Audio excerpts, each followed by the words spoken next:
Clear with दिस सम. के जो आहे म्हणजे kinetic energy somehow equal to the half M V square. हे तुम्हाला लक्षात ठेवायचं आहे. पुस्तकामध्ये जे सॉल्व्ह करून दिलेलं एक्झाम्पल आहे it is only for your knowledge. त्यामुळे त्याच्यामध्ये कन्फ्यूज होऊ नका की कशा पद्धतीने kinetic energy is equal to half M V square. Half M म्हणजे मास आणि व्ही म्हणजे वेलॉसिटी. हे जेव्हा इक्वेशन सॉल्व्ह केलं आहे तुमच्या बुकमध्ये पेज नंबर 23 वरती सोडवून दिलेलं आहे तेच मी तुम्हाला सॉल्व्ह करून दाखवलं आहे आणि that is related with to K E is equal to half M V square. ठीक आहे. आता ह्याच्यावरती पुन्हा आपल्याला सम्स दिलेले आहेत. सम्स दिलेले आहेत विथ द सेम फॉर्म्युला. आता इथे दिलेलं तुम्हाला बघा मास दिलेला आहे. मास इज 250 ग्रॅम म्हणजेच वस्तुमान दिलेलं आहे दॅट इज 250 ग्रॅम. देन तुम्हाला दिलेला आहे वेलॉसिटी. वेलॉसिटी किती आहे 2 मीटर पर सेकंड. ठीक आहे. Then they have asked you के किती आहे. What is the kinetic energy. तुम्हाला माहिती फॉर्म्युला काय आहे हाफ एम व्ही स्क्वेअर. आता हे 250 ग्रॅम आहे. ठीक आहे. 250 gram is equal to 0.25 kg. कसं तर तुम्हाला माहिती आहे की 250 ग्रॅम आहे आणि 1 kg is equal to 1000 gram. ठीक आहे. आपण त्याला कन्वर्ट केलं. आता 250ला जर आपण 1000ने जर डिवाइड केलं तर गेट दिस व्हॅल्यू 0 0 कॅन्सल होणार आणि तुम्हाला मिळणार 0.25 kg. आपण kgमध्ये हे कन्वर्ट करून घेतलेलं आहे. हवं तर आपण ते सॉल्व्ह करून बघूया ज्यांना कळत नसेल त्यासाठी. ठीक आहे. 0 0 केला 25 अबव 100. आता शेवटी खाली जेवढे झिरोज असतात तेवढा आपण पॉईंट देतो म्हणजेच काय झालं 0.25 kg. ठीक आहे. हे सोपं आहे कळायला. तुम्हाला फक्त कळलं पाहिजे की हे कन्वर्ट कसं करायचं. ओके. तर आपल्याला हे सगळ्या व्हॅल्यूज दिलेल्या आहेत.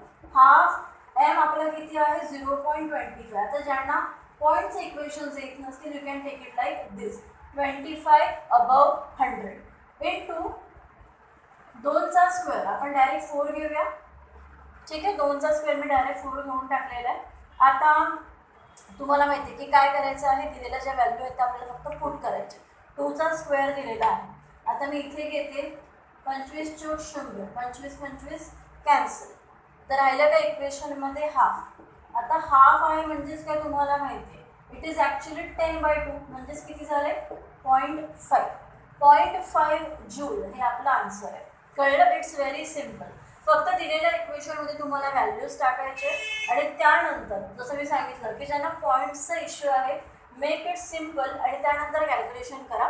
You will get your answer. फॉर्म्युले तुम्हाला जर पार्ट असतील तर या धड्यामध्ये काही डिफिकल्ट नाही आहे. फक्त फॉर्म्युले तुमचे सगळे पार्ट आहेत. ओके. आता आपण एक टाईप बघितला होता that is related with the kinetic energy. पुढचा जो प्रकार आहे एनर्जीचा दॅट इज पीई म्हणजेच पोटेन्शियल एनर्जी. आता पोटेन्शियल एनर्जी काय आहे. सी पोटेन्शियल एनर्जी मी मगाशी तुम्हाला एक्झाम्पल दिलं होतं की आपल्याकडे जी खेळणी असते चावीची खेळणी की सपोज हे खेळणं आणि त्याला मी चावी दिली भरपूर चावी दिली तर स्टार्ट्स प्लेइंग म्हणजे ते पळायला लागतं किंवा इकडून तिकडून तुम्ही बघता की फिरू लागतं. म्हणजेच काय basically it's a stable thing. ती स्थिर वस्तू आहे पण त्याच्यामध्ये एनर्जी जी आहे ती साठवलेली आहे. जेव्हा आपण त्या एनर्जीला ॲक्टिवेट करतो म्हणजे स्टार्ट करतो then it comes in a motion. किंवा पंखा बघा आपण स्टार्ट केल्यानंतर तुम्ही बघितलं असेल तर पंख्याचे ते वरती एक रॉड असतो ग्रे कलरचा ज्याला कपॅसिटर म्हणतो. ते जे एनर्जी साठवून ठेवतं. जेव्हा तुम्ही इलेक्ट्रिसिटी त्याला पुरवाल इट स्टार्ट्स वर्किंग म्हणजे एखादी स्थिर वस्तू जी आहे it comes in a motion. So potential energy आहे that is related with the stored energy. एखाद्या वस्तूमध्ये साठवलेली जी एनर्जी आहे त्याला आपण म्हणतो पोटेन्शियल एनर्जी. ओके. कळलं तुम्हाला. The stored energy. एक एनर्जी आपण मगाशी बघितली की we start because of the motion आणि ही जी एनर्जी आहे दॅट इज स्टोर्ड एनर्जी की वेन इट इज युटिलाइज जेव्हा आपण त्याचा वापर करायला लागतो तेव्हा ती मोशनमध्ये येते. आता इथे सुद्धा तुम्हाला इक्वेशन जे आहे दॅट इज सी डब्ल्यू.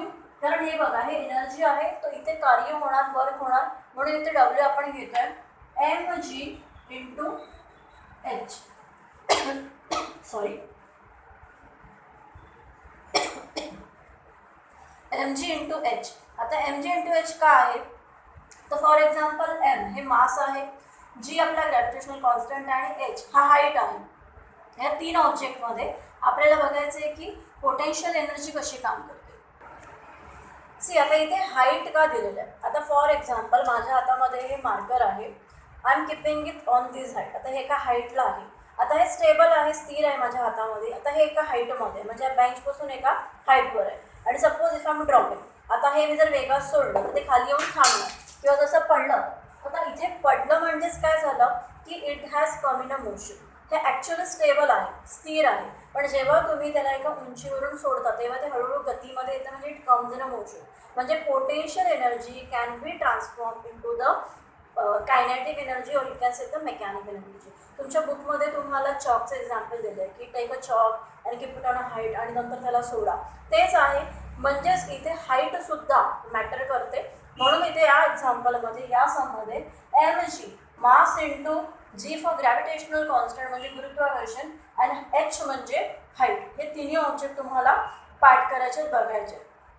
म्हणजेच इनडायरेक्टली पी ही जी आहे, पी म्हणजेच आपली जी पोटेन्शियल एनर्जी आहे that is related with to mg into h. म्हणजे जेव्हा तुम्ही हे सॉल्व कराल तर तुम्हाला हे पाठ करावं लागणार.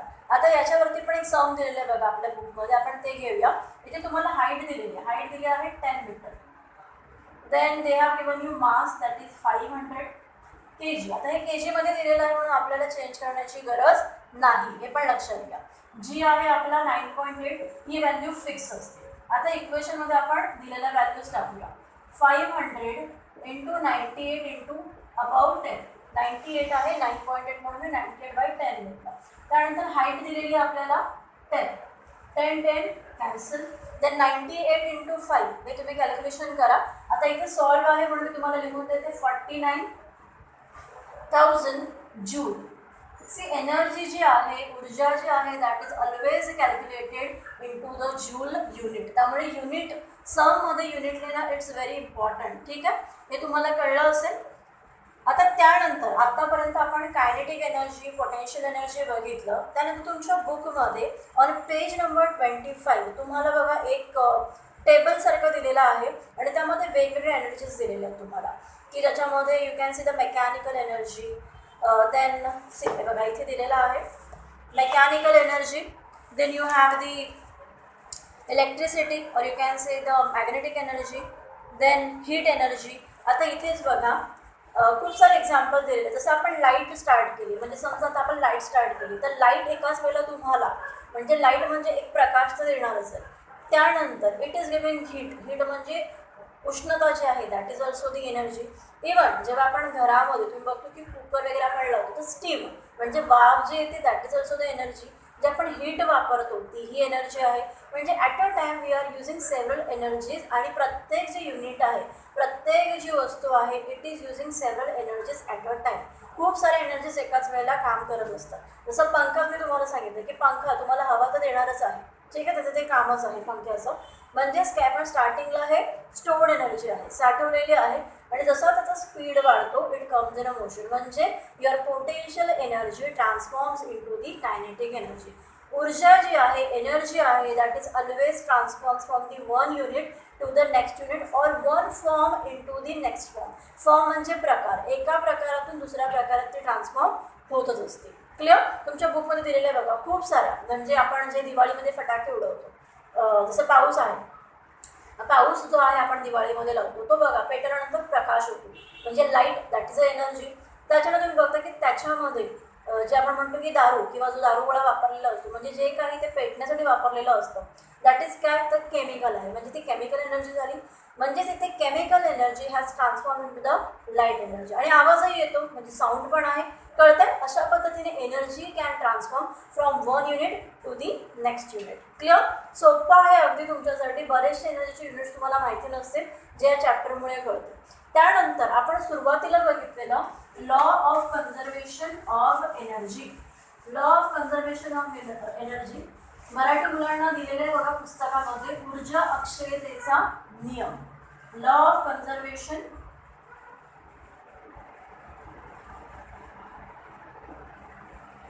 Of energy. It is very simple.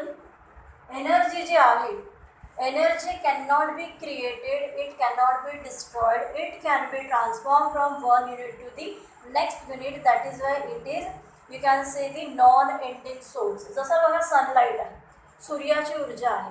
आपल्या लहानपणापासून आपण बघतो आहे, पुढे आपण मोठे झालो, आपली नेक्स्ट जनरेशन आली तरी पण सनलाईट विल बी देअर. आता ही जी सनलाईट आहे म्हणजे सूर्यापासून प्रकाश मिळतो, तो प्रकाश झाडं म्हणजे जे प्लांट्स आहेत ते ॲब्झॉर्ब, त्याच्यानंतर ते अन्न तयार करतात म्हणजेच काय केमिकल एनर्जी तयार करतात. म्हणजे solar energy transforms into the chemical energy. Clear? म्हणजे जी सूर्य ऊर्जा आहे ती रासायनिक ऊर्जेमध्ये ट्रान्सफॉर्ममध्ये रूपांतर होतं. म्हणजेच काय, एनर्जी जी आहे ती पूर्णपणे कधी संपत नाही, पूर्णपणे तुम्ही तिला थांबवू शकत नाही, तर ती एका प्रकारातून किंवा एका माध्यमातून दुसऱ्या माध्यमात सतत रूपांतर होतच असतं, घेतच असते. त्याला म्हणतात लॉ ऑफ कन्झर्वेशन. कन्झर्वेशन म्हणजे जपणं किंवा स्टेबल किंवा खूप काळ चालणारा, अक्षय म्हणजे न संपणारा. सो कन्झर्वेशन म्हणजे सांभाळून ठेवलेला. तर एनर्जीमध्ये तुम्हाला हे लक्षात ठेवायचं आहे की energy can not be created म्हणजे आपण ती निर्माण करू शकत नाही.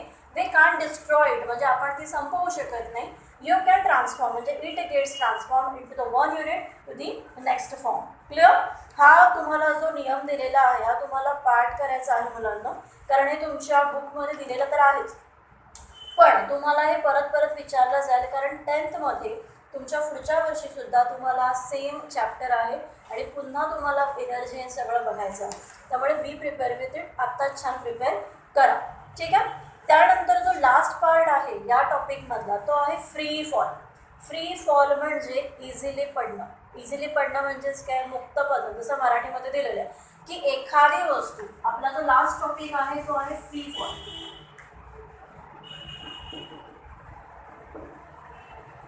Free fall. फ्री फॉल म्हणजे समजा आता एखादी वस्तू या हाईटला आणि इथून ती इझिली खाली पडली, या ऑब्जेक्टला ही हाईट आहे आणि इथून ती वस्तू इथे येऊन स्टेबल झाली किंवा पडली, तर त्याला आपण काय म्हणतो, फ्री फॉल. जसं तुम्हाला माहिती ग्रॅव्हिटेशन. ग्रॅव्हिटेशन काय आहे, every object gets pulled towards the earth, की प्रत्येक वस्तूला आपली जी अर्थ आहे ती स्वतःकडे खेचत असते because of the magnetic force. त्यालाच आपण म्हणतो फ्री फॉल. फ्री फॉल कारण ती वस्तू इकडे तिकडे म्हणजे समजा इथून फेकली किंवा झाडावरून एखादा पडणारा फळ आहे तर ते लेफ्ट राईट नाही, it goes directly to the ground level, जमिनीवरती येऊन थांबतो, त्याला आपण म्हणतो फ्री फॉल. ठीक आहे? म्हणजेच काय, तर if M is the mass and H is the height, तर या ठिकाणी तुम्हाला तर बघा मगाशीच आपण बघितलेलं की दोन एनर्जीज कशा काम करतात. जेव्हा एखादी वस्तू, if any object is at this place, या ठिकाणी आहे, so it is potential energy, साठवलेली ऊर्जा आहे, स्टेबल आहे.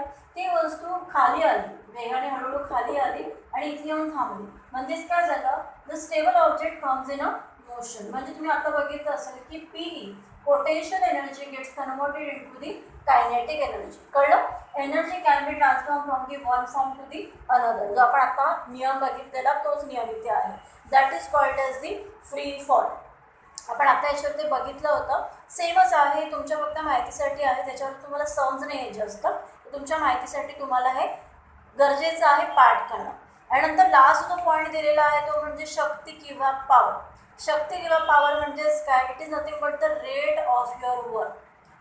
रेट ऑफ युअर वर्क म्हणजेच काय, तर आपण जी काम करतो त्या काम करण्याला आपल्याला कोणत्या वेळेमध्ये किती काम करण्यासाठी किती एनर्जी युटिलाइज होते त्याला आपण म्हणतो power.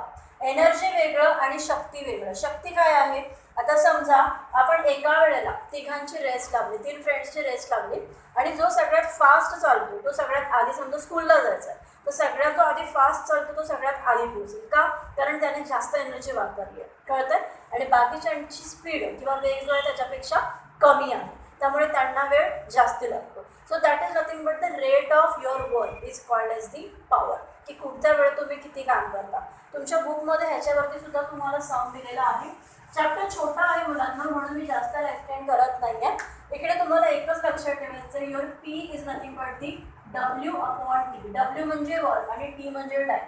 Means if in a unit time if you are performing any work, एखाद्या ठराविक वेळेमध्ये तुमचं ठराविक काम करताय, ते कळण्यासाठी आपल्याला शक्ती किती लागली तर आपण या फॉर्म्युलाने आपण ते सोडवू शकतो. Clear? Your work is nothing but, your power is nothing but the work upon T. Means that is nothing but the work you have done in the unit time. एका ठराविक वेळेमध्ये तुम्ही केलेलं काम म्हणजेच त्या कामासाठी किती शक्ती लागली हे तुम्हाला कॅल्क्युलेट करता येऊ शकतं. ठीक आहे? हॉर्स पॉवर तुम्हाला माहिती असेल की इंडस्ट्रीजमध्ये जसं मोठमोठ्या मशिनरीज आहेत, मोठमोठे सेल्स आहेत, तिथे जी एनर्जी वापरली जाते त्याला म्हणतात हॉर्स पॉवर. त्याला वॅट पण म्हणतात. आपण घरामध्ये बघा जे बल्ब वापरतो 60-40 वॅट जे आहे ते पॉवरचं युनिट आहे. ठीक आहे. मेगा वॅट म्हणजे जास्त मोठी energy. Horse power that is nothing but the biggest unit of the watt energy. हे सगळं तुमच्या बुकमध्ये दिलेलं आहे. याच्यावरती सुद्धा तुम्हाला सम्स दिलेले आहेत दॅट यू कॅन सी. सेमच आहे एफ इंटू एम जी आणि दिलेल्या याच्यामध्ये तुम्हाला फक्त त्या व्हॅल्यूज टाकायच्या आहेत आणि you have to solve it. पाहिजे तर आपण एक सम दिलेला आहे तुमच्या बुकमधलं ते बघूया. आपला फॉर्म्युला आता काय आहे, P is equal to W upon T. आता इथे बघा विचारलेलं काय आहे, इथे मास दिलेला आहे. मास इज 20 kg, 20 किलो आहे. त्याच्यानंतर हाईट दिलेली आहे 5 मीटर. ओके. देन टाईम दिलेला आहे 40 सेकंड्स. ठीक आहे. आणि आपल्याला विचारले की पॉवर किती, तर आपल्याला आधी फोर्स काढावा लागेल. फोर्स काय आहे, फॉर्म्युला एम इंटू जी. एम किती आपला 20, जी किती आहे 98/10. राईट. आठवलं मगाशी आपण बघितलेलं. सो व्हॅल्यू किती आली आपली 196. आणि आपल्याला काय विचारलेलं आहे, वर्क किती आहे. तर वर्क आपल्याला आधी काढावं लागेल कारण आपल्याला पॉवर काढायची म्हणजे आधी वर्क काढावं लागेल.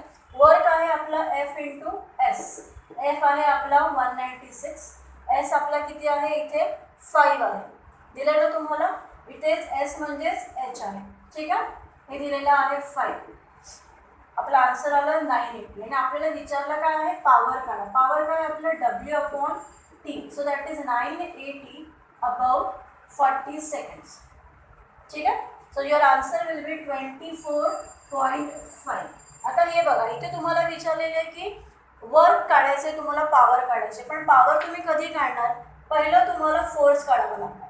तुम्ही फोर्सची व्हॅल्यू काढली तर तुम्हाला वर्क काढता येणार. जेव्हा तुम्ही वर्क काढणार तेव्हा तुमचं वर्कचे आन्सर मिळाल्यानंतर तुम्ही टाईम जो दिलेला आहे तो त्याच्यामध्ये टाकून आन्सर काढायचा. It's very simple. प्रॅक्टिस करा. ओके. आणि नेक्स्ट टाइम आपण नेक्स्ट चॅप्टर